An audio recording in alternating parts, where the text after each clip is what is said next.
Okay, guys. So I think maybe we can start now, and then if someone else joins, I can just allow them to just participate with us. Would that be okay? Oh, hold Yeah. on, there's someone else. Yeah, perfect. Okay, so let me just move this a little bit. So we are just gonna start with the agenda. So the intention today is just to provide a little bit of understanding about solar bird proofing with Andrew Barrington. It will be about his experience and what he has been done in the past, the reason why he got into bird proofing and how he normally pitched the job, and how he relate with his customers. And then in terms of Bexo with Andrew Lee, we just want to provide a little bit of information about how Bexo started, the importance of the research that we do, and how we collaborate with the pest controllers to develop the products that we put in the market.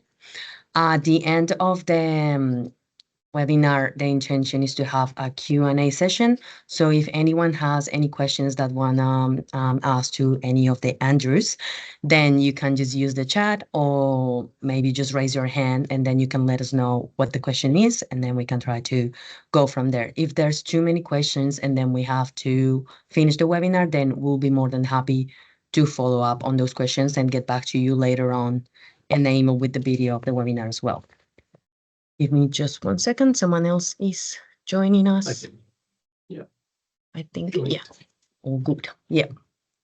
So, um, so first of all, I just want to do a brief explanation as to who is Andrew Lee and who is Andrew Barrington. So for Umbexo, Plus Care is a family business that has been working for 30 years. Mainly, we are a manufacturing business that focus in environmental, but also public health. Andrew, before, was focusing in clinical pharmacy, but he really has an interest in industrial design. And now, as the leader of the team, he has been developing solutions that are for pest controllers. And the main vision for Bexo is just to provide durable, effective, and humane bird control solutions. As I said previously, for us, it's very important that these products are installer friendly, mainly safe for people and the wildlife in Australia. And when it comes to Andrew Barrington, we had the pleasure to work with him for quite a bit. And since 2018, he has leading Solar Shine Australia. The two main focuses are the solar panel cleaning, but also bird proofing solutions. And he has been doing residential, commercial, and government sites. From what we know, he has been working with technology for the cleaning purposes with Solar Cleano, and we had the pleasure to work with him doing all the bird proofing jobs that he has at the moment.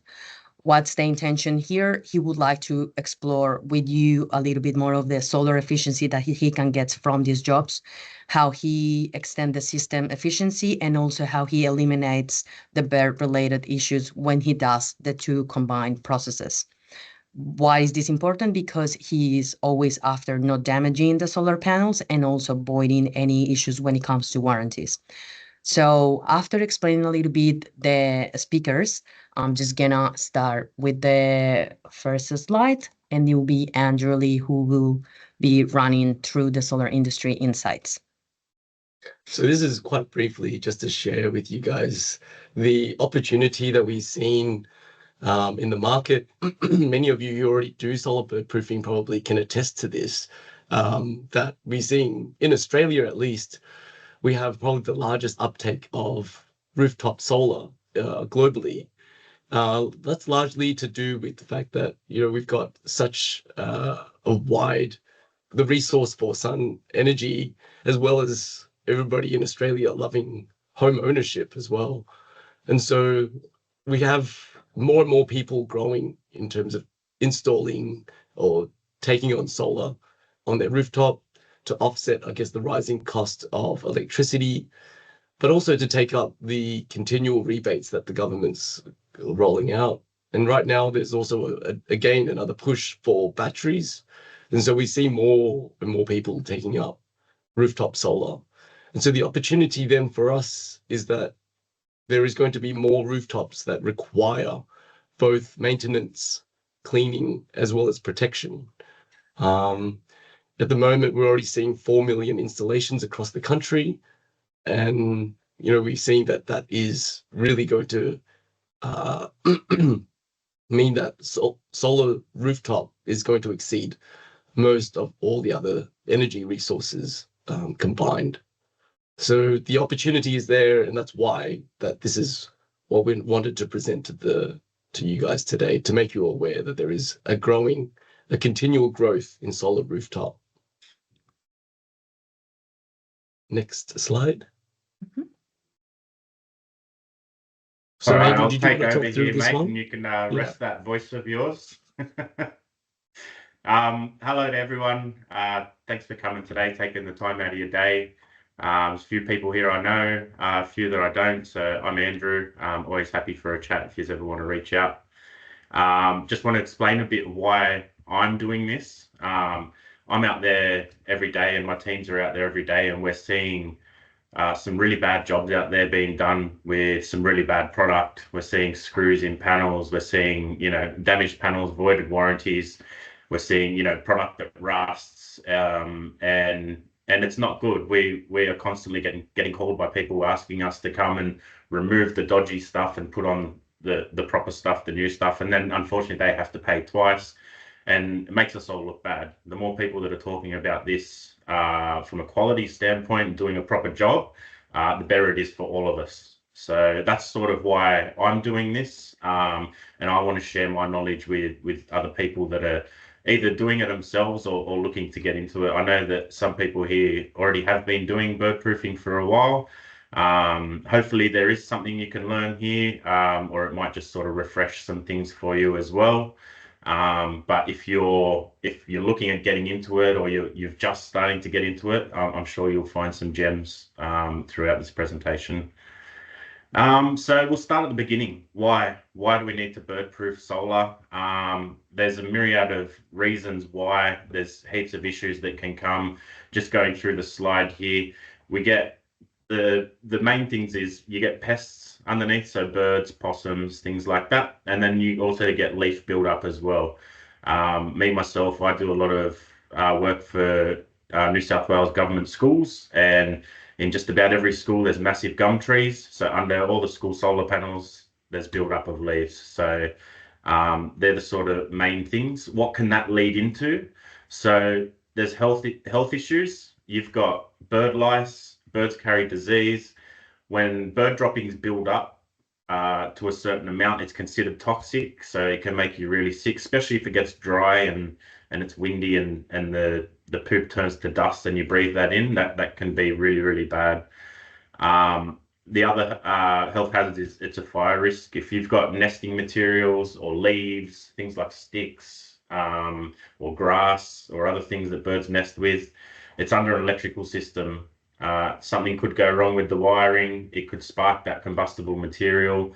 And there's even the ambient heat in there as well. The solar produces heat itself, and having a cavity like that on a roof, it can get really, really hot in that space. So that's probably one of the main things that we're trying to battle here, is that fire risk, and remove that. There's obviously the damage to your solar panels. So the wiring, if one of those MC4 clips comes apart, it's going to arc and it's going to blow the inverter up. So that's obviously a massive issue. And then obviously the bird droppings on top as well. A lot of the guys in here that work on solar would know there's a thing called what we call an arc, which is an anti-reflective coating on solar panels. And just like if you leave bird poop on your car, it's going to eat away at the paint. It's going to do the same thing to your arc on your solar panels. And then the biggest complaint we get is the noise. Funnily enough, there's all these other issues, but the biggest complaint we get is they wake me up at 4 o'clock in the morning, which sort of triggers people to do it. And then they learn about all these other things and they think, thank God I've done it. So they're the main sort of issues. There is some follow-on issues that can come from that as well. Things like backflow leaks in your roof. So if you've got nest or poop built up, when the water comes down, if it can't get past there, it's going to build up and then eventually backflow into your roof. And then you're going to have wet ceilings that you have to replace and all sorts of stuff. It can also block your gutters and your downpipes, and as you all know, it's quite expensive to get gutters cleaned, and if they've got to pull your downpipes apart and all of that, it can be quite a big issue. If it gets really bad, sometimes the panels have to be lifted and actually everything cleaned away and then reinstalled as well. So there's plenty of issues that come along with this, and it's a massive problem that we're trying to solve.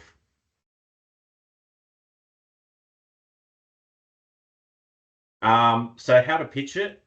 This plays perfectly into the previous slide. So the things that you're going to want to be talking about to potential leads or people that are thinking about this service is the issues that can happen and the follow-on issues as well. This is what will happen if you don't do this. This can lead to this. Your home could have a fire risk. Your family could be at risk. There's all of these things you need to explain, and you want to explain the main benefits. So, they're not having to get their panels lifted. They're not having to get expensive repairs done on the ceilings or in their gutters and things like that. And they're protecting their investment. This is something that is saving them money, technically making them money. So, to protect that passive income, I suppose, it's another good way to go. When you are talking to customers, do not talk about cheap prices. You want to be winning jobs because you do high quality work and you use the best products. You don't want to be winning jobs because you're the cheapest bloke out there. There's so much work out there. No one needs to be undercutting to be winning jobs. It's silly, really. Racing to the bottom. It's a new industry, so we don't need to bring those prices down. There's some good money to be made there, so keep that in mind. You don't want to be the cheapest guy.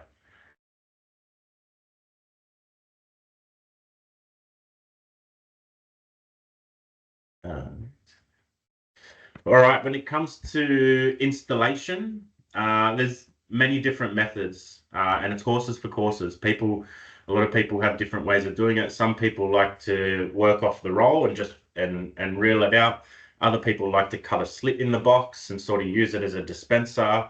I've even seen guys in the States that, I don't know why you would do this, but I've seen guys in the States that cut it down to 2 meter lengths and install it at 2 meters at a time.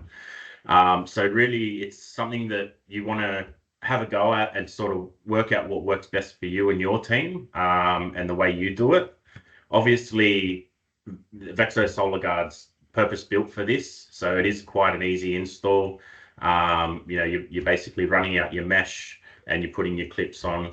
What you want is a good set of tin snips, and that's going to help you cut around certain things or rails to get your corners done and stuff like that. That's going to make a big difference. If you've got like a dodgy old pair, you're going to feel it by the end of the day if you're doing a few bird proofs in a day. Yeah, like I said, there's plenty of different techniques and tips. It's something you've got to have a go at. Have a go. There's obviously basic things like you want to be putting your clips every 30 to 40 centimeters. You obviously want to make sure it's functional and there's no gaps, and you want to make sure it looks okay. You don't want it to be ugly.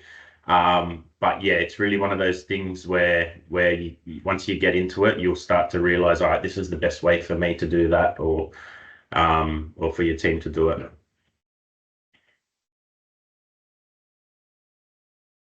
Put in some before and afters here. So often we'll turn up and we'll find what you see on the top left there. Just sticks and leaves mixed in with bird crap, just full underneath the solar panels. And then you can see on the right, that's what it looks like once it's done. I put the two bottom ones in there because this is sort of another selling point as well, is that aesthetically, it's not an eyesore. You can see on those two bottom ones there, you can hardly tell a difference between the left and right pictures. Once you're down on the ground and you're looking up from 15, 20 meters away, you can hardly notice it unless you're actually looking for it. So that's another thing as well, being black, and having the gaps in it.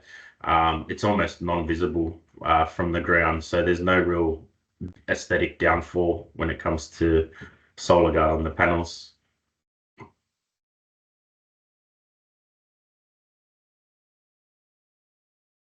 Next slide.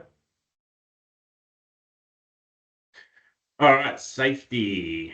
I want to touch on this very briefly, I suppose, because one, I'm not certified to be giving out safety advice or anything like that, or training. So I just want to be very careful with that. So I've just got 3 points on safety: is isolate the systems where required.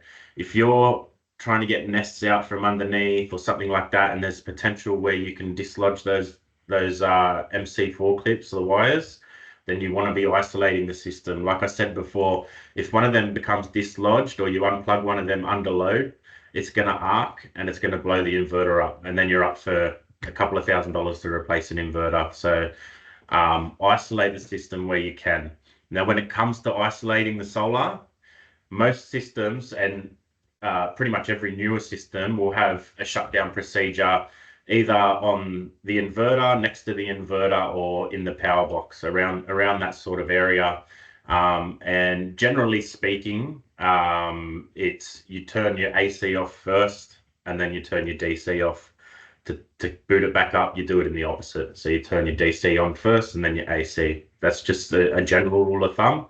But like I said, most of them will have a plaque or a sign like you see down below there with the shutdown procedure. And as long as you follow those steps, then nothing can go wrong. When it comes to working at heights and PPE, so you can get a simple working at heights kit from Bunnings, just like the one pictured here. Includes a harness, lanyard, lifeline, anchor, like an anchor strap, and a nice bag to put it in. You probably want to get yourself a couple of temporary anchor points as well, if you need them. But yeah, and I'd highly recommend that anyone doing this work should go and do their working at heights course as well. I'm not sure if it's the same around the country, but here in New South Wales, yeah, it's the working at heights course. And then lastly, on safety, I just want to say we're dealing with electricity here, guys. So there's no negotiating. You know, it's very spicy electricity, and it can do a lot of damage. So just being diligent in your safety and making sure that you're going home to your family at the end of the day, that's the #1 priority. Okay, next slide.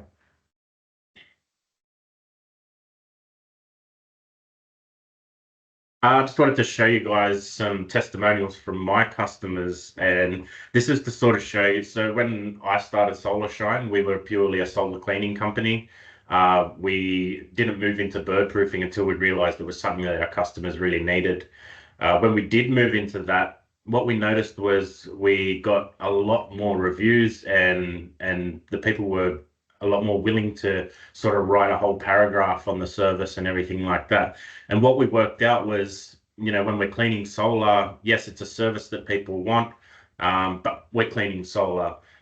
When it comes to bird proofing, we're actually solving a problem.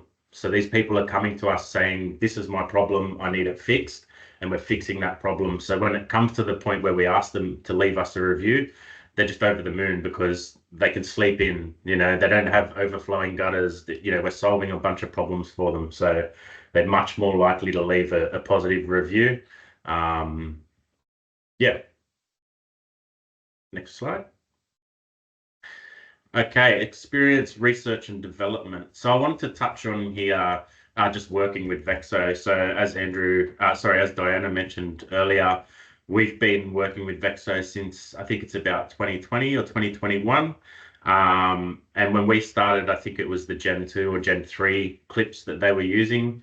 Vexo are really good when it comes to taking feedback from the field. So what we noticed, and a lot of you guys would have seen it out there, was they started making solar panels with a 1mm or a 3mm edge on them, and the Gen 3 and the Gen 3 clips, they just weren't quite holding on. They were sort of flexing a bit and coming loose. So we took that information to Vexo, and we spent probably about 6 months working together and trying out new things and brainstorming and testing different clips. And that's where we came up with the Gen 4 clips, where you can actually snip it off if you've got the 1mm edge, and it's much more compact and smaller. And then I know also from feedback in the field, they also developed the C clips or the quick clips. So yeah, it's just a testament to Vexo, I suppose, that they're happy to move with the trends and take that feedback from the field and help us solve the problems, rather than us doing it on our own. I think I'll pass over to Andrew here a little bit so he can talk about the development of the Vexo product. Sure. Thanks, Andrew. So for us, we've learned also from understanding our, I guess, the materials and the reliability of materials really taught us how we should be engineering these products. So we first started the very first generation using galvanized steel, and that was a problem when it was quite apparent quite quickly. So we had to switch our material from galvanized steel to stainless, 304 stainless steel, the same as what we produce our bird spikes. And then from then we learned that from a manufacturing perspective, there are ways that we can enhance the durability of it, reduce the amount of wear on the edges, especially when they're cut. So we've gone with edge to edge, basically tipped PVC coating to minimize the handling. So it's when you're rolling them out, they're less likely to catch your fingers, but also when you're installing them, that they will have that greater longevity. So the current mesh that we have is really designed to be able to resist the Australian environmental, be able to last during the heat of the summer, but also during the cold winters as well. So we, as Andrew was saying, one of the things that we really love is to get feedback from installers. So anything that you see could be improved, or you see an issue with the way that the product is working, we love to know, because that helps us then iterate and change the design of the product, and to be able to go out back and release something to make it easier. And so to Andrew's point, we started off making a clip. The clip mechanism was good, but the head wasn't that great. And so we've gone through various iterations, making them smaller, making them a little bit easier to work with, but at the same time, strong and durable and reliable to use. And so the latest one, in terms of these quick clips, we noticed that we can make them easier with one product. So when you're going up on the roof, you may not know if it's a 35 or a 30 mil panel. To be able to go up and have the confidence that these lipless panels that are on the market now, traditionally they might be majority 30 mil, but some might still have a 35 mil height in terms of the thickness. Having that quick clip to be able to fit in either situation just makes it easier to go up with a single product. And from a handling perspective, it just makes it easier to clip on, a better bit of a handle. But again, this is something that we love to be able to hear feedback from installers to be able to use. Whether you like it or see areas that we can improve, we're always looking to be able to make that change. And the same goes with all of our other products as well. So we like to iterate quick, and that's something that we are quite proud of.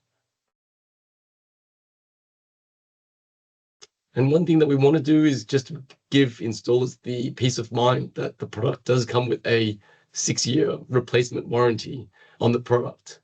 So the way our product registration works, the homeowners can register the warranty, and they'll be called upon to go through the installer. So if you've installed it at the time, it goes back onto you.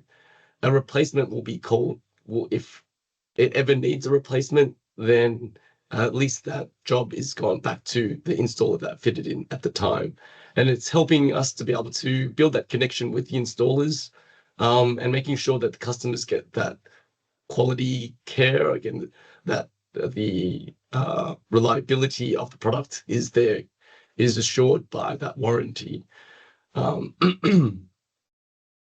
And it's something that we want to make sure that, installers do feel that it will look after, in any case, that the product is backed by us as an Australian company as well. All right, I'll jump back in here. So I suppose just to sort of finish up with what I'm talking about, and I know I've gone through these slides quite quickly, but I wanted to leave as much time as possible for the Q&A because I really think that's where you guys will be able to get the most out of it, I suppose, if we can sort of have an open discussion. So basically, there's so much work out there. There's so much revenue to be made. Like I said, don't race to the bottom because there's enough for everyone. And it's not slowing down. Anything to do with solar at the moment is just booming. It's going up and up, and it's going to continue that way for the next number of years at least. Like I said, don't race to the bottom. I hope you can all see the little meme I've got there. It's what happens when you go with the cheapest, basically, is you're going to get a dodgy job. And if you're the cheapest, then eventually people are going to start thinking, why? And then retention. For me, because I do solar cleaning as well, I go back to my customers every year and clean their solar. So retention's a big thing for us. And even now with the technology, getting better and better every year, and now the battery schemes that are going on, a lot of people are getting extra solar put on their roofs.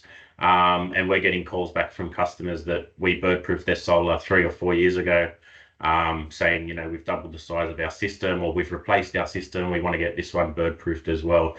So there's that opportunity for repeat work there as well. Yeah.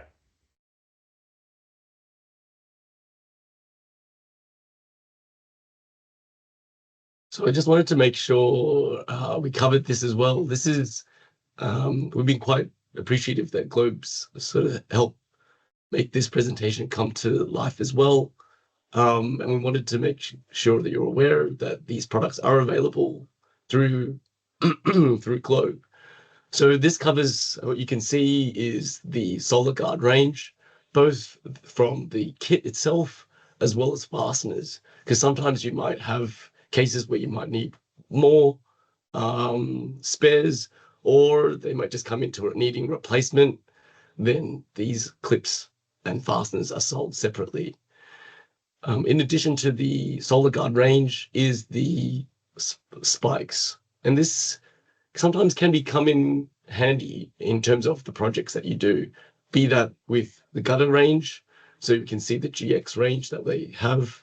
And in some cases, it might be that they've already got their solar panel looked after, but there are still birds loitering or roosting on gutter spouts.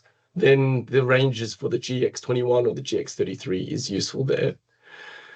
Then we move on to the more general purpose spikes, and that depends on the range of the width of the surface that you're covering.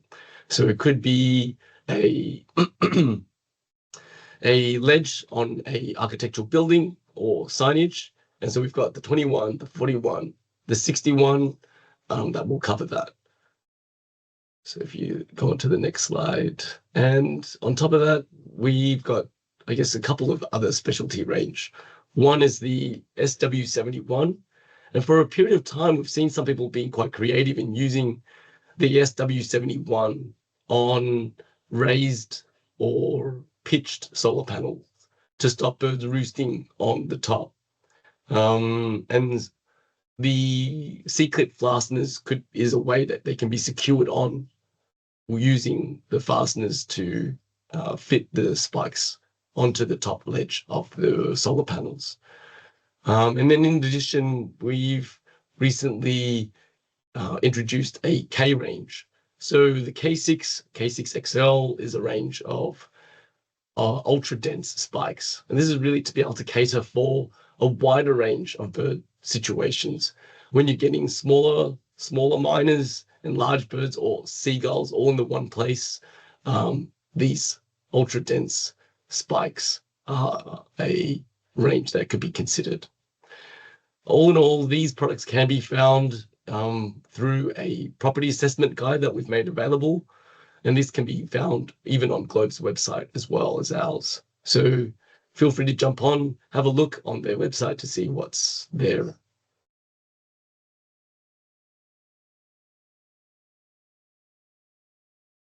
So as a final takeaway, I guess this is a collaboration between the three of us. We wanted to make sure that in any case, if you're looking for training or if your team needs something, or if you're in the case of a particular job that you need to start off and you're interested into getting some help, be that pitching or sales, we've got material that you might be interested to be able to look at.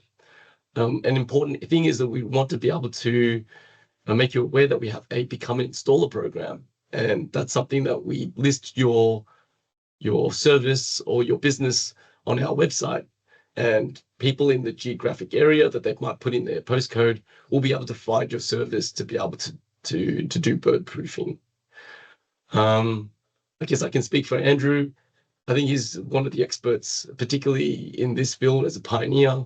And if you run into any issues, or if you feel like a job is quite complex, Andrew is available on call, be it for subcontracting as well. If the service that you feel the opportunity is abundant, but you may not feel confident in doing the job yourself, Andrew is a great resource to be able to reach out to do the job or to be able to lend advice. And then finally, because of the program that's been kind of led by Globe as well, there is a offer that's currently available through online or in store. So the code that you see on screen will be able to give you that 10% off the Solar Guard Pro kits through Globe. So that is the sort of main takeaways. But I think one of the biggest learning quite often happens through Q&A. So we're quite interested. We have a few questions already saved, but we'll open it up to the group to be able to raise any questions that you might have for us that we can discuss. Thank you.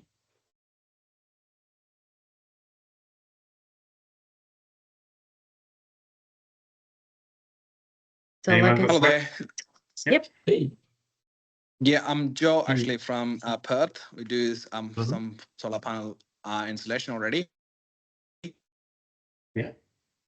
What sort of price range do you guys charge in globally, and also how do you do on the second-story houses, two-story houses?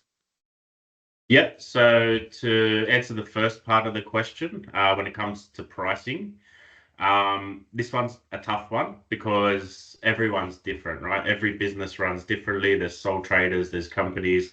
Me, myself, I have a couple of teams that work for me as well. So, there's different expenses that come along with that. So a price that might work for me might not work for you. But I'd say what you need to do is work out what it's going to cost you to buy the product, how long it's going to take you to do the job, how much do you need to make in that time, and then what profit do you want to make on top. I can to give you a range, I suppose, here in Sydney, me myself, for the smaller jobs, we're around $800, and that can go up to anywhere up to $2,000. I mean, on an average, we might be around the $1,200 mark. So definitely don't run to the bottom and go charging $500 or whatever for outrageous installs. Like I said, there's heaps of work out there. You don't want to be the cheap guy. In terms of two-story, so we get up there, we put in temporary anchor points, we put our harnesses on. If we're doing front edges, we do them off the ladder. Is there anything specifically for two-story that you're interested in, or? Yeah, with the anchor point, do you get a qualified person to do it, or do you do it yourself? So if you go to Bunnings, you can actually buy temporary anchor points. If it's a tiled roof, you can pull up a couple of tiles and you can use a like an anchor sash to attach to the rafters, making sure that they're strong enough to hold your body weight, of course. But if it's a metal roof, you can get a temporary anchor point, and you basically remove about 5 of the roof screws and then put them back in your anchor point, and that's where you'll harness your lifeline up to. In saying all of this again, I'm not a safety expert, so this is sort of just some general advice, I suppose. Yeah, thanks. If you do the working at heights, they run you through that, and there's probably about 2-3 dozen different suppliers. Like here in Melbourne, and it varies from $250 to $400-$500 a course. It's half a day.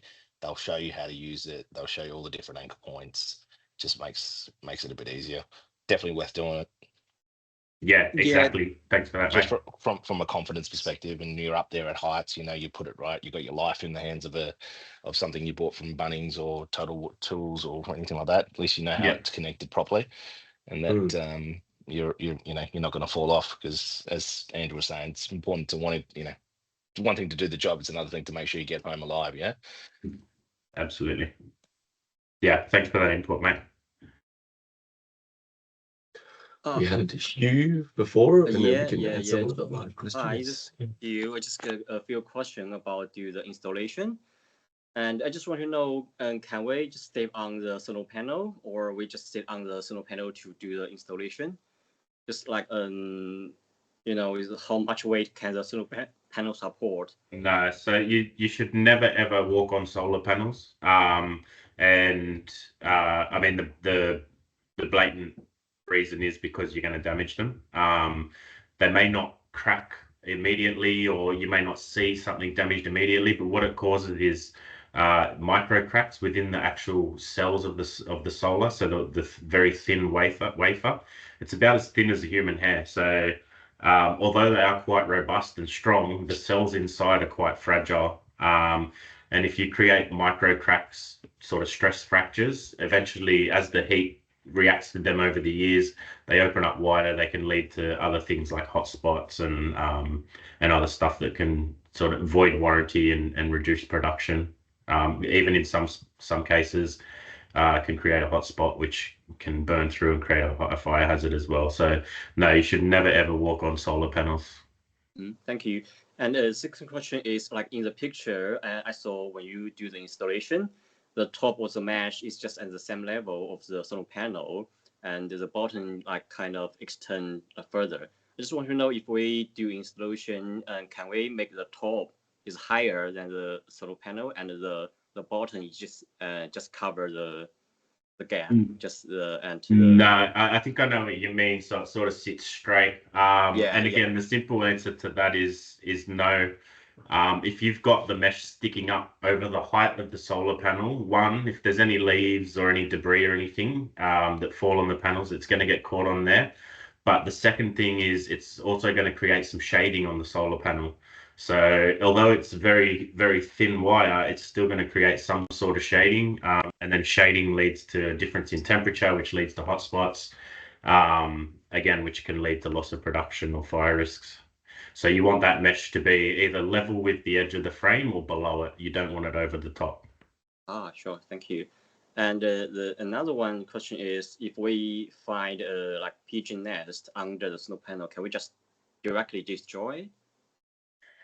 So we remove the nests if we turn up and there's nests under there. Like I said earlier, in some cases the solar panels have to get lifted and cleaned out, in which case if you're not a qualified person to be working on solar, you want to be working with a solar installer there to lift those panels up for you. A number of reasons for that. It's dangerous. You can damage it. If you do take the panels off and put them back on, then technically you take on the burden of the warranty as well. So there's a heap of reasons why you want a professional to do that, or even better, the original installer to do that. But yeah, in any case, we in my company, we don't put the mesh on unless the nests and the birds and everything's removed. And it comes back to the fire hazard. We don't want to close it off. If there's sticks and leaves and grass underneath there creating a fire hazard, we want to remove that before we close it off. Okay, sure. Thank you. Yes. There was a couple of questions. Hi. Hi. Oh, hello. Hey, good afternoon. I would like to ask about, what do you guys use some sort of, what do you guys use to kind of like get the nest out of under the solar panel when it's too far to reach? Do you have any tools that you guys recommend? Yeah, so this is where you have to get a bit creative. And with us, starting almost 7 years ago, there wasn't a lot of people out there to sort of ask about it or anything like that. So we basically had to build our own tools. And what we came up with is we have like a hook sort of mechanism, and it's on a long pole. Now, the thing is, the pole can't be too thick, or it's going to get caught on the rails. You also want it to be completely made out of plastic because you don't want to be using anything that's conductive. You want to be making sure you're not ripping around at cables or anything like that. And if you are getting a nest out at any point, like I mentioned in the safety slide, you want to isolate the system. And that's just in case you do dislodge anything and there's an arc, you're protected, and the inverter is going to be protected as well. So yeah, you got to get a bit creative with some of the tools required for this job. I can tell you, definitely do not go squirting water under there, whether high pressure or low pressure. Yeah, but you can get a bit creative. You can use, the poles with the trigger on them that sort of grab. Sometimes they can come in handy. But yeah, there's different situations call for different things. But yeah, it's another one of those situations where the more you do it, you sort of learn, okay, well, I need something that's going to do it this way. We use poles with hooks on them, but like I said, you want it to be non-conductive, and we've just had to make that ourselves. So it's not something you can just buy. Andrew, we have a question from Brooke. He was saying, how long does it take to do the average job? Yeah, so if I'm to say an average job, I'd say maybe around 40 to 50 meters would be average for us here in Sydney. How many panels would that be, Matt? Sorry? How many panels? Probably around 20 to 30 is pretty average. It depends on, what sections there. If you've got 20 panels in one section, then it's going to be 27 meters. But if you've got 20 panels in 5 sections or 3 sections, it could be up to 60, 70 meters. It all depends on the layout, and what the perimeter of each of those sections is. For an average job, I have a team of 2 that I send out. And on average, they get it done in 2 to 2.5 hours. If it's a challenging job, it might lie up to 4 hours sometimes. If it's an easy job, we've been in and out in 45 minutes in some cases. So every job is different, has different challenges, whether it's got nests, whether it's got front edges.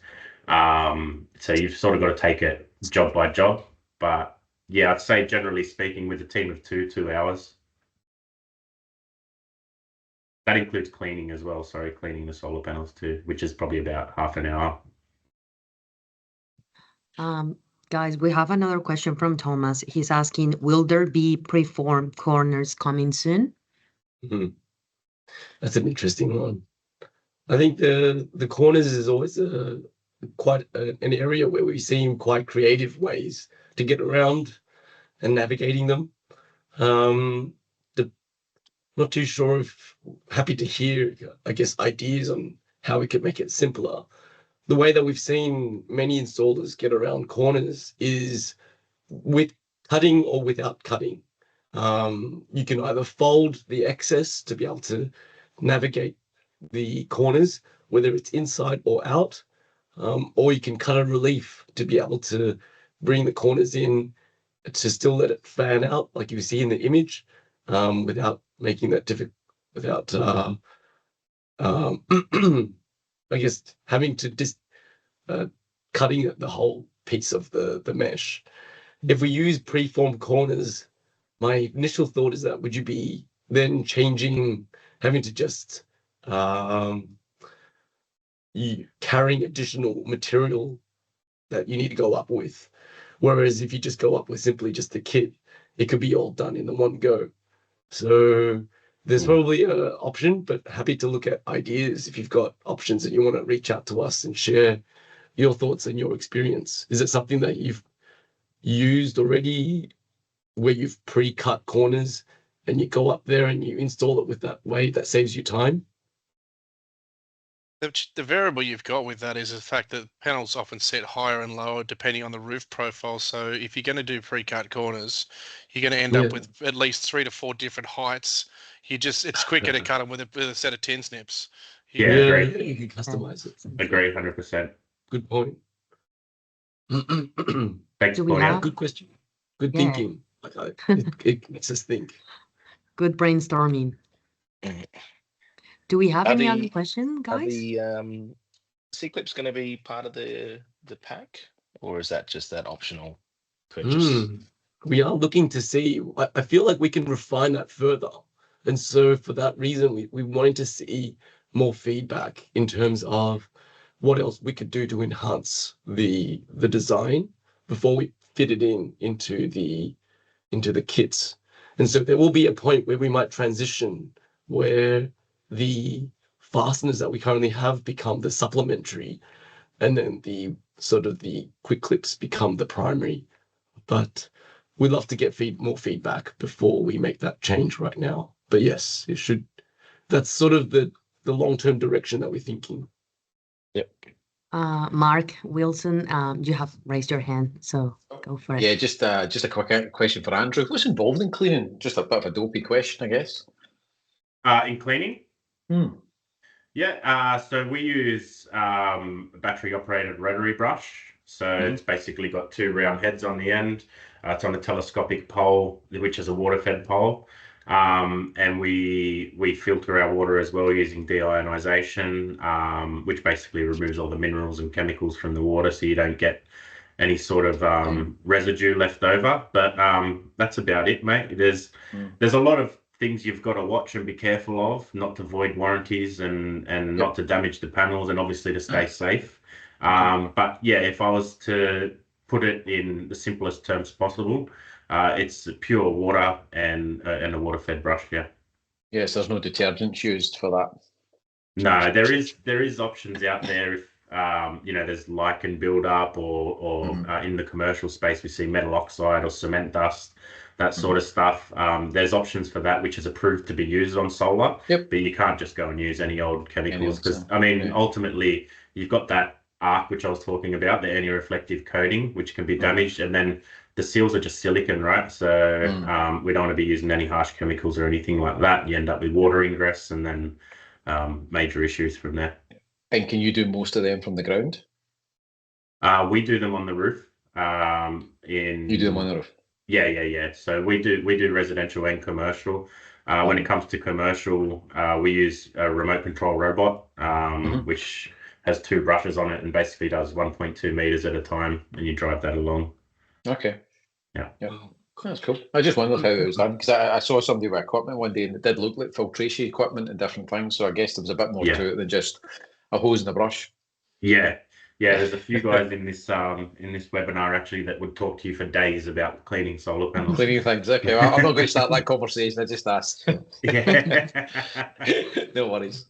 Sorry, just to follow up on Andrew's question there, would you clean before you netted, or would you finish We clean your... afterwards.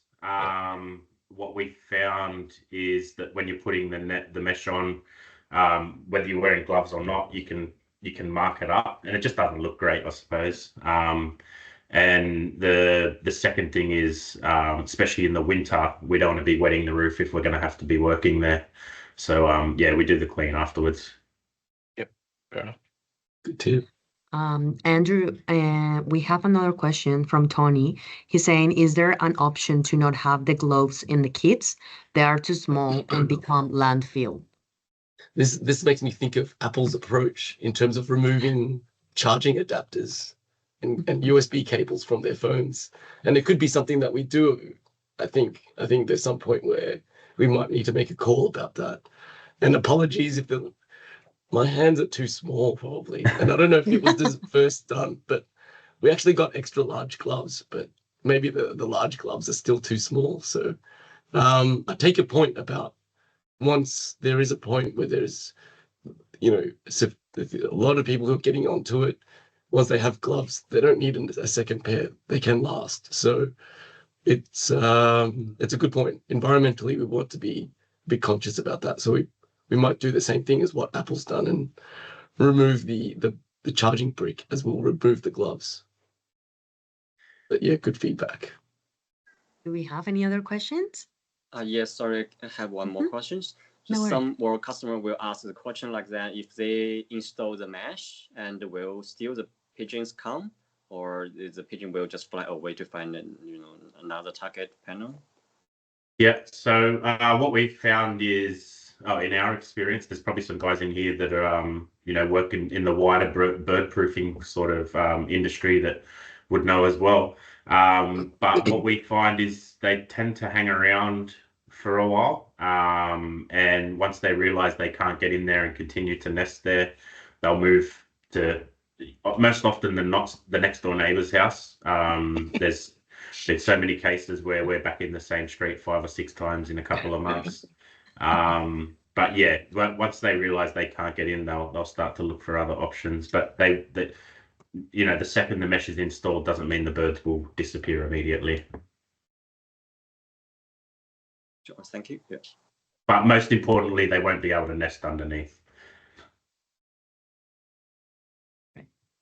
Awesome. Andrews, plural. We have other questions that we had gathered during the weeks. So one of them is, what are the most common mistakes pest controllers make when installing solar bird proofing? I'd say there's probably a couple. The first one would be not cleaning it out properly or leaving birds in there. We've had cases where we've turned up to jobs that have been done by other people, and there's been multiple dead birds in there, or they've left a baby in there, and the parents keep coming back to feed it through the mesh. That's probably one of the biggest issues. The biggest issue for the customer, I suppose, is when people are out there not doing it properly, when they're screwing into panels, when they're damaging the panels, voiding warranties. People are trying to get this done to protect their investment. So when it goes sour and panels end up damaged or warranties voided, then that's one of the biggest issues. And I mean, that's one of the reasons why I'm doing this as well, and trying to put some knowledge out there and raise the standards in the industry. And I'd like to hope everyone in this room feels the same. Mm-hmm.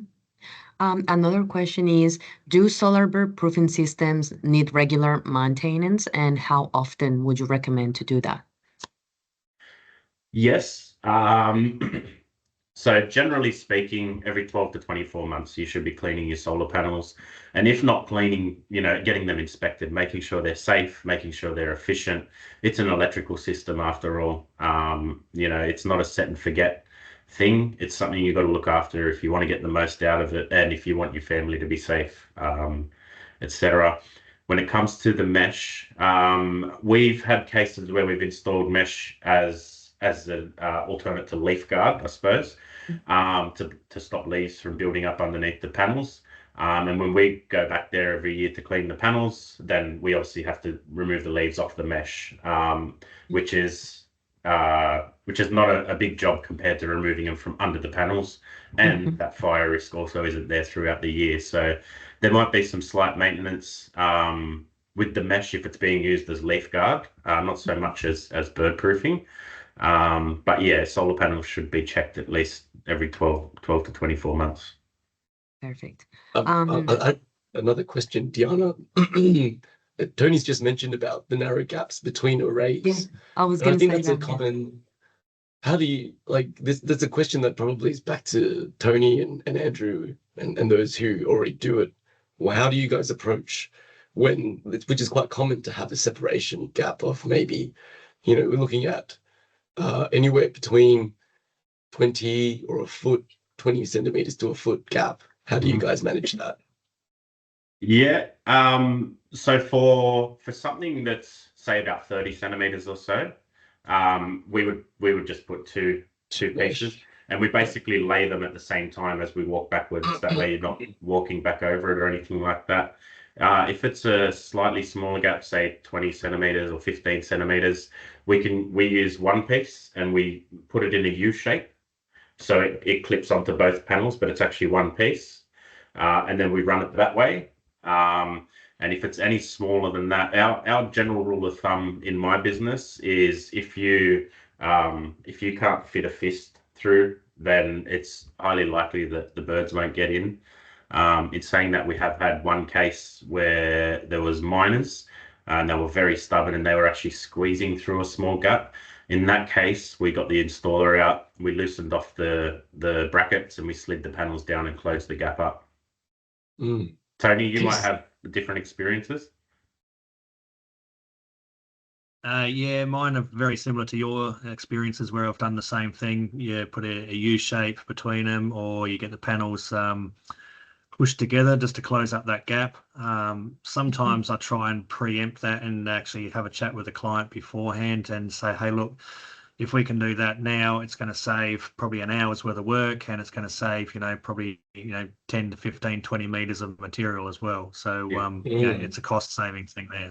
So, but it's just more, that question was more so in regards to any installers in here. Try and avoid it, because for us guys coming along behind it, it is an absolute pain in the ass.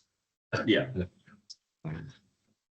And while we're on installers, if you're installing right on the gutter line, don't do it. 100% agree with that. Yeah. Absolutely. KZ, did you have something to share? Sorry. Oh, okay. yeah, sorry.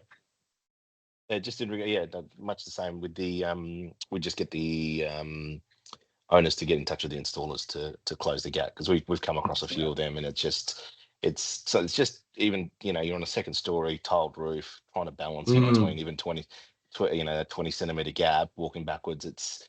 You've got risk of tripping, risk of breaking a tile, replacing a tile through a gap that big is going to be next to impossible. So so better off put it back onto them to get their installers to come back, and they just Allen key it, push it down, but better they do it. And that way we can just focus on the proofing and what we're there to do. Yeah, absolutely. Do we have any other questions, guys, or that's it? If anyone has any burning questions, I'm more than happy for you guys to reach out. You can you can find me on LinkedIn. You can find my business on Google. If you want to call or email or whatever, I'm more than happy to help you guys out. Like I said, I want to bring the standard up in the industry, so the more that I can do to contribute to that, the better, in my eyes. Yeah, and the same applies with Beck. So whatever information you require from the product perspective, or whatever we can do to help you out, by all means reach out. And after the webinar, we'll send you the video of the webinar and access to like short clips as well, so you have the information to go back to it every time you need it. Yeah. Well, thank you so much, everyone, for joining us today. We hope all the information was really helpful. Yeah. And stay in touch. Yeah, that's good. That's great. Awesome. Thanks, guys. Thank you, everyone. Okay, have a good afternoon. Thank you, Andrew. Happy bird proofing. Thank you. Yeah. Thank you, everyone. Thanks, guys. Thanks. See you guys. Take care. Bye.